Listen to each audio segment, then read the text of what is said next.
Wow, wow, wow, wow. What an incredible piece of television. How much did you watch? I've Temio found me in the airport lounge rewatching it. You watched the whole thing and then rewatching it? Yeah. Amazing.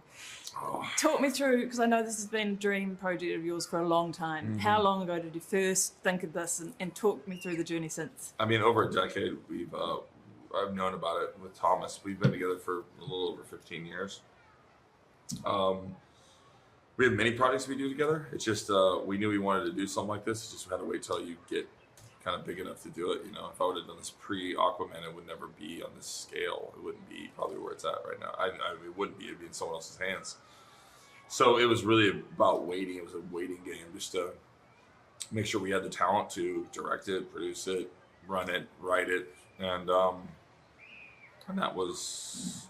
I mean, I think it's perfect timing because everything's kind of led up to it. You know, having done Apple, doing 3 seasons of Sea, really, and then when you pitch it to your bosses after you've bled for them and been to war, doing those episodes, are like, all right, we trust you. Let's try this. And so I think everything's accumulated to this moment.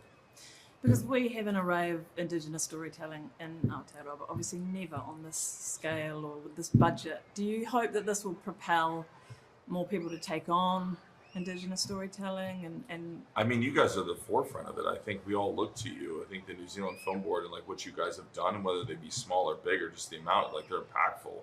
Whale Rider and I mean, Once We're Warriors is like one of the most impactful films that has come out of there, and like that's who I looked up to is Tem and Cliff. Like Cliff is the most diverse actor. He's our best Polynesian great actor. You know, he's played everything.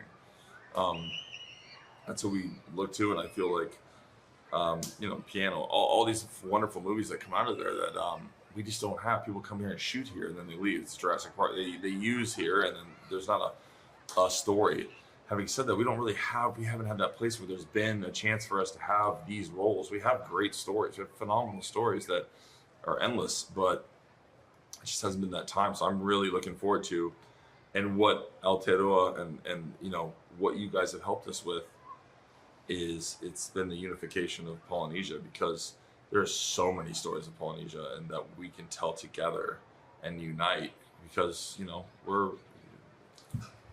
it's tough to bring our language back. What you guys have done with your language and bringing it back, we're trying to do the same. And so it's been really beautiful to watch. You know, our kings are being played by Maori.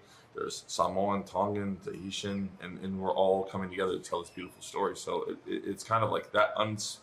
We didn't really plan that, but it's been beautiful because also they're veterans. You know, they're veterans coming in to teach the next generation, which we need.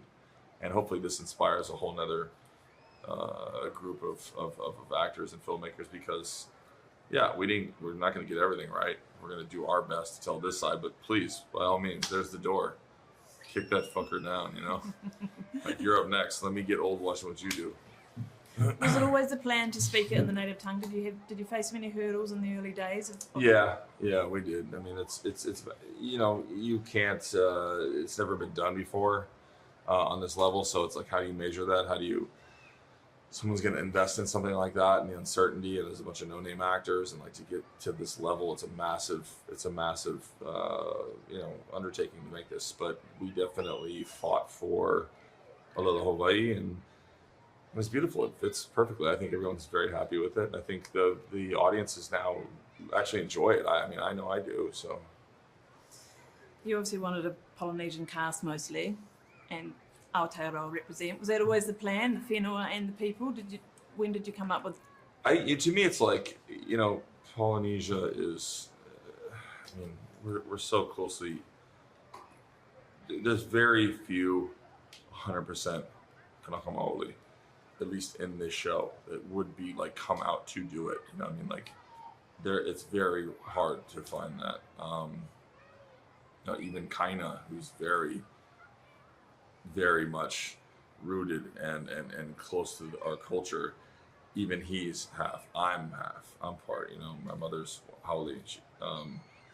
But it's, you know, looking at like Luch. I mean, she's half Tongan, half Maori. She's got all different mix. So I just feel like it's that place right now where we're all mixed, and we're trying to perpetuate our own stories and our ancestors, and you know, it gives us a purpose, and I think it's just a beautiful thing to pass down. So, at the end of the day, we haven't had a lot of opportunities here for our generation of Kanaka Maoli to act, but now season 2, season 3, like bring it on, like casting, bring it on. You know what I mean? We need it. We need people to come out.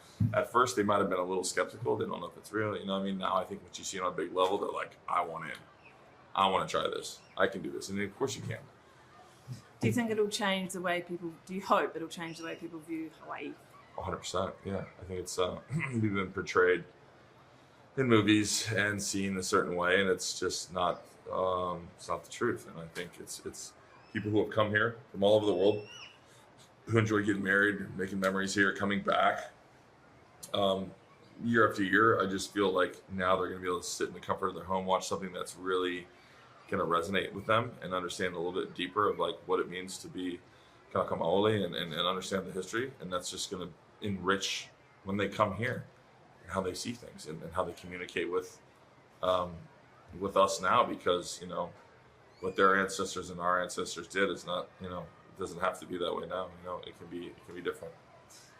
How excited are you to finally let the world see this after so long? You're my last interview. I'm going to try to get some rest before, in 4 hours, probably be crying most of the night in complete joy, because I got this, you know, I got into acting here. I was 19 years old.